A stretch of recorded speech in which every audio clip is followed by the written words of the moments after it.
welcome back to Crime on the Clarkfork, the true crime podcast where I tell you about big crimes that happen in small places, with each case occurring in areas with populations of 15,000 or less.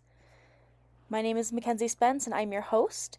If this is your first time, welcome. If you are a seasoned listener and you're coming back for your 16th episode, also welcome. I'm glad to have you back. If you listen on Spotify, if you could do me a huge favor and turn on those automatic downloads for the podcast, that would be incredibly helpful. It apparently helps the algorithm recommend the show to new people, so that would be helpful for me just to get a broader scope of listeners. And if you want to be notified every time an episode goes live, you're also able to click the little bell button on the show's page on Spotify, and it will send you a notification each time an episode goes live. I'm not sure how that works on Apple Podcasts. I'm sure there's a way, or any other podcast platforms, because this is available on all podcast platforms I could get it onto. So I'm sure if you listen on those other platforms, you know how to do that, and I'm just going to let you do your thing. I'm so excited. May is here. I am so ready for April to be over and have everything that it brought with it be done. April has probably been the longest month of the year so far in my life. I'm just ready for it to be done. When this podcast comes out, it'll be May, so thank God for that. But then, unfortunately, I have surgery coming up here on my knee, so not looking forward to that and the recovery, but in the end, I know it'll be worth it. So like I said in the last episode, we are hopping out of the United States and into another country because I've only done 2 cases outside of the United States, so I wanted to do another international case. So getting into it, the sources for this episode are Wikipedia, City Population, The Slovak Spectator, The Daily Mail, Plus 7 DNI, Italian Life, Serial Killer Database Wiki, Murderpedia, and Medium.cz. Kisak, Slovakia, 2011, population 1,257. I'm just going to preface before getting into the story that I apologize if I have any listeners that speak Slovakian or anything like that.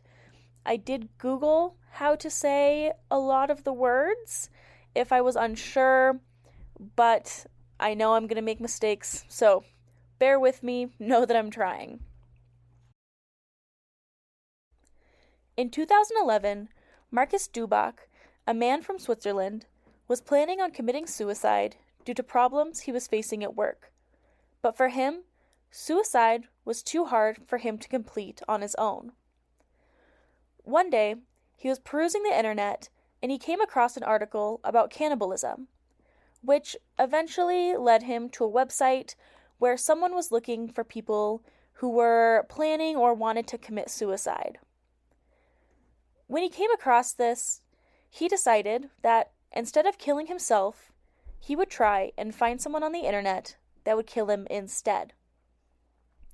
Now, the sources that I looked at had 2 different kind of things that they would say, so I'm going to give you both. The first thing that some of the articles said is that Marcus posted an ad that was looking for someone to kill him, and another one was that he found an ad of someone who wanted to help someone commit suicide and kill them. So it's unclear whether he posted the ad or whether he saw an ad from someone else to do this. Either way, it didn't take long for Marcus to receive a message from someone with the username Cannibal. And really, that's how I'm going to have to pronounce it, because spelling it out, it's Kanibm. So Cannibal, and I know that's kind of an obnoxious word. It's not even a word to say, but I will be using it quite a lot in this. So he received a message from someone with that username, and the person told him that they were really interested in the advertisement and that they would gladly kill him if they would then be able to eat parts of his body. At first, Dubak was taken aback by this message, but overall, his curiosity ended up getting the better of him, and so he began a conversation with this person. At one point, early in the communications, Cannibal wrote, and I quote, "Are you willing to travel to Slovakia? I'm really interested in eating you. No kidding, it's not a game. It's a fact." To which Dubak responded, and I quote, "Hey, great that a real cannibal is calling. I promise that my body is muscular, fresh, and the meat is tender. How will you cut me into steaks, meat soup, and other delicacies? Do you have experience preparing human flesh? Traveling to Slovakia is no problem. Tell me what I should do." End quote. Cannibal did take some time to respond to this message, so Dubak messaged him again, saying that if this person took too long to respond, someone else might eat him instead, and then even sent Cannibal pictures of his legs, commenting on how in shape he was in, and that Cannibal would have meat for weeks if they were to kill him. Cannibal eventually responded with a date and information on what they would do to Dubak when he arrived in Slovakia. The date was planned for May 10th, 2011. Cannibal messaged Dubak the following information about how that day would go. And I quote, "We'll meet at the train station in Kisak at around 9 in the morning. Most of the express trains arrive there. We'll go to the forest where I'll kill you and cut the meat out of your body. I especially want the muscles from your legs, arms, back, and buttocks. Sure, I'll try the penis and testicles too. I'll take the meat home in my backpack and then bake it and eat it. I'll bury the rest of your body and no one will find it." End quote. Cannibal had even gone as far as sending pictures to Dubak of a severed foot or breast, and even meat in a pan, cooking. Cannibal explained to Dubak that human meat needed a lot of barbecue spices to, and I quote, "get rid of the unpleasant smell of oil that human flesh has." End quote. They then told him that the body parts that they were preparing were actually from a young woman who they had helped die. Now, up until this point, Dubak thought that Cannibal was not being serious about this plan. But when he realized that they did really want to kill him and then eat him, he reported the communications to the Swiss police. At first, the police didn't really believe Dubak's story because it was arguably insane. But after he showed them the communications that he had had with that unknown online person, the police began to take this very seriously.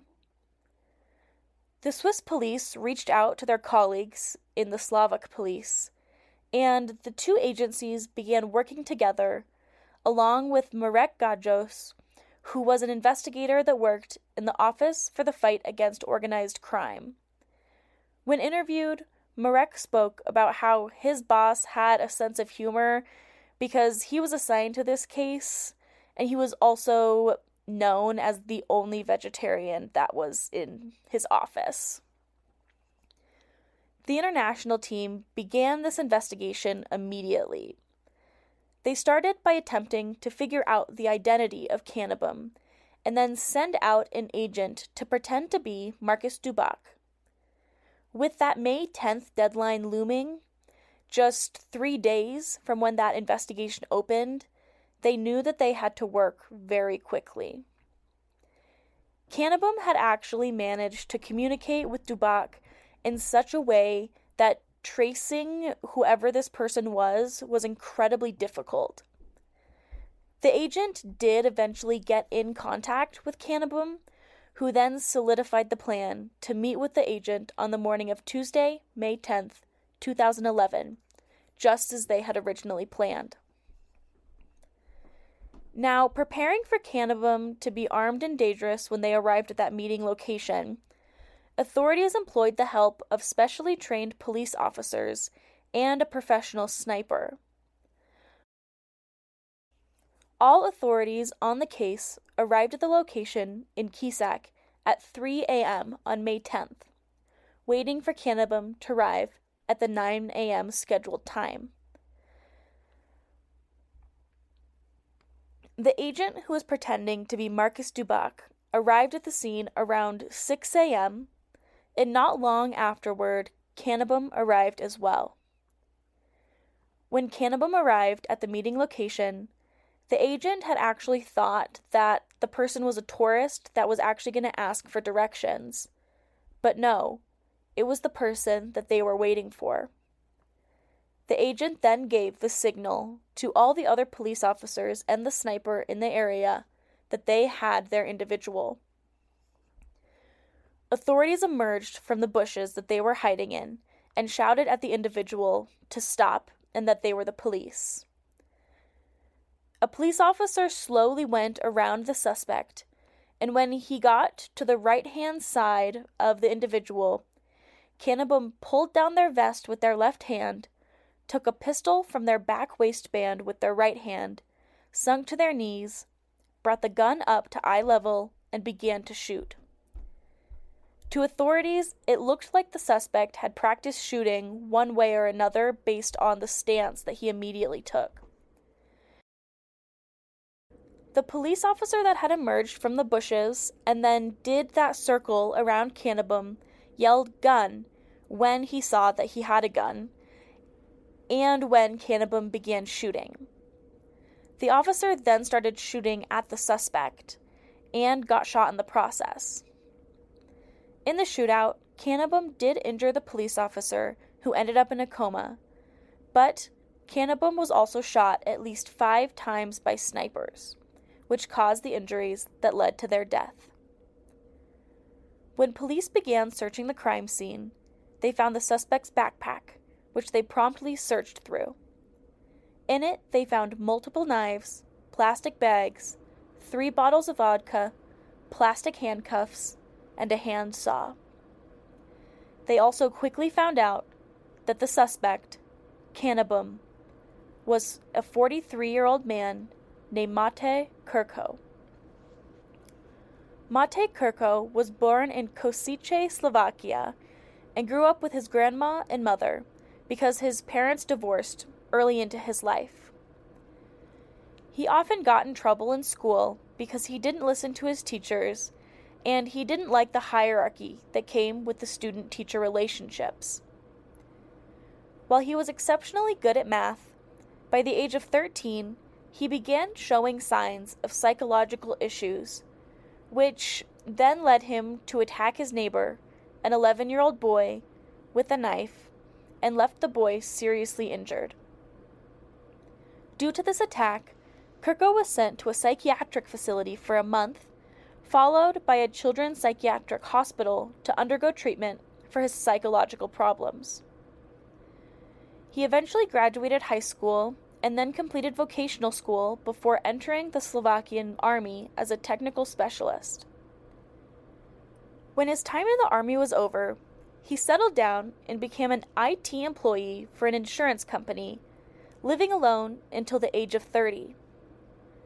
During this time, he showed little to no interest in having a relationship and was also known by those that lived near him to file police complaints and criminal charges against people that lived in his village or people who were politically active. He eventually met a woman who then began to live with him, and then they had 2 children together. And even during this time when he was meeting this woman, started living with her, having 2 children, he was a member of many suicide forums, assumingly looking for potential victims. After the shootout in 2011, the authorities searched the residence of Curko and found what has been termed a fridge of horrors. Inside a fridge in Curko's residence, authorities found human body parts filed away. They also found the computer that he used to communicate with the Swiss man Markus Duboc. The IT experts at the police department were able to crack Curko's passwords and gain access to his computer, and when they looked through his computer history, they found GPS coordinates, they found communications with two separate women that included photos of them, and they found plans to meet up with a 22-year-old Czech man, presumably his next planned victim after Marcus. With the coordinates they found, police decided to go to them to see why he would have had them saved, and they were shocked at what they found there. The coordinates had brought them to several different places in the forest near Curko's home. Many of the places that the coordinates brought them to had tools that were buried there, including pickaxes and shovels. At another set of coordinates, there was a spot that was actually marked by a police canine and looked like a shallow grave. When authorities investigated it, they actually found two corpses.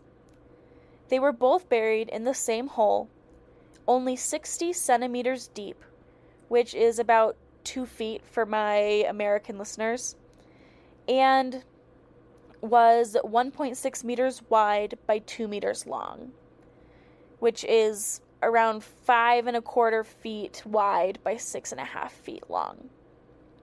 So I'll give you those measurements again, all in a row. So 60 centimeters deep, 1.6 meters wide, 2 meters long, or in the imperial system, 2 feet deep, 5.25 feet wide, and 6.5 feet long.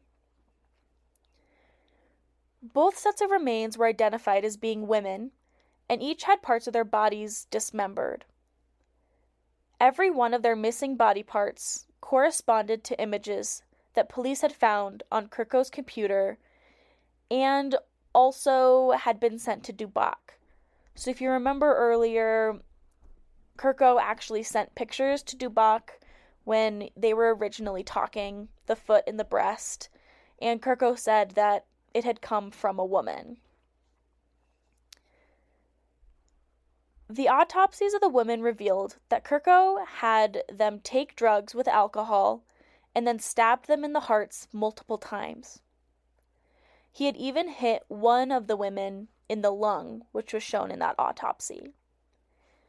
He then dismembered their bodies, removing their heads and legs, and then cut off their breasts and other muscles, presumably to eat them.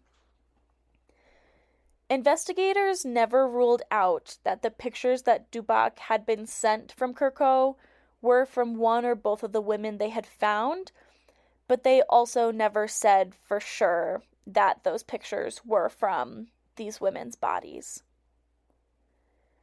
One of the bodies had items buried with it that police believed would allow them to identify the victim, and luckily, this turned out to be true. They were able to identify one of the women as Lucia Ichnarova, who was from Sninia, Slovakia. Lucia had disappeared, and police had known that she was a missing person before they even found her body. Her mother had reported her missing on September 3rd, 2010, and had not been in contact with her the entire time she was missing. While police searched for her initially, they had a suspicion that Curko had something to do with the disappearance because prior to when she disappeared, she had actually been in communication with Curko and also had been suicidal at the time, but they couldn't prove that he had anything to do with it. The other woman that was in the shallow grave was found completely naked and didn't have any identifiable information on her. So authorities had to wait for DNA tests to come back to determine the identity of the second woman. By March 24th, the DNA tests had come back for both, and they were able to confirm the identity of Lucia, and the other woman was identified as 30-year-old Elena Gudjakova from Orovsky Vesele, Slovakia. Again, I think I mispronounced that. I apologize. And Elena had been missing as well. Elena had left her home in the early morning hours of July 23rd, 2010, without her family's knowledge, and they then reported her missing, but never heard from her again. While the authorities were waiting for those DNA results to come back, they continued to search the area near the shallow graves, and they actually found an altar that seemed to be used for some type of ceremony near Curko's village. It is assumed that this is where Curko often cooked and ate body parts, but authorities are unclear as to whether it had any other ritualistic purposes. When the investigation was finally closed, the altar was destroyed to avoid it from becoming like a sacred site for people that are a little bit weird or maybe sick. I don't know. One of the articles I read said to avoid it becoming a sacred site for sickos, and I'm here for that description of people that would find this a sacred site. So, while police continued to sift through Curko's computer, they found that he had been in contact with both of the women, like they had known before, but they also learned that both women entered their deaths willingly with Curko, knowing that he would murder them and then eat their bodies. Now, they have some information about the conversations that he had, specifically with Lucia, so I'm going to go into those a little bit. One of the messages that Curko had sent to Lucia reads, and I quote, "I am not a rapist, not gay. I am just a pervert who wants to feel death, to touch a dying body," end quote. And he then added the fact that he didn't care if the person was a man or a woman. The conversation continued with both Lucia and Curko seeming to be excited to have found each other because Lucia wanted to commit suicide and Curko was willing to murder her to fulfill his need to feel death. They spoke about what the plan was and what Curko would do to Lucia. He told her that if she did show up without police, she would die. He even added that he had once attempted to commit suicide when he was 17, but still managed to have a gun license, and obviously was unsuccessful in committing suicide. He then told Lucia that if she did show up with authorities, he would shoot himself, or if he were caught killing or eating Lucia after he murdered her, he would also kill himself. But with that being said, he ensured to tell her that he would do everything that he could to hide literally everything about the transaction, stating, and I quote, "No body, no crime," end quote. Which, yeah. Then at one point, Lucia asked for a picture of Curko so she would know what her future executioner looked like, but he refused in case she was planning on going to the police instead of following through on their deal. In other conversations with the women, He told them that he could never be a contract killer because he couldn't deal with the panic or screaming of people he would kill. But if he had consent from his victims and it was voluntary, he would be able to satisfy himself. He then told him that he normally drugged his victims and said that, and I quote, "It worked perfectly with most of them," end quote. This then leads to the question of how many victims he truly had out there. According to investigators, it seems that Curko may have been in contact with a female from Italy between the ages of 25 to 28 years old at some point, assumingly offering his services to take her life. But no other information is available. I do know that Italian police had requested DNA samples from the body parts that were found in that fridge of horror to see if any missing Italian women's DNA matched, but there has been no other information released around these news reports from authorities to the media.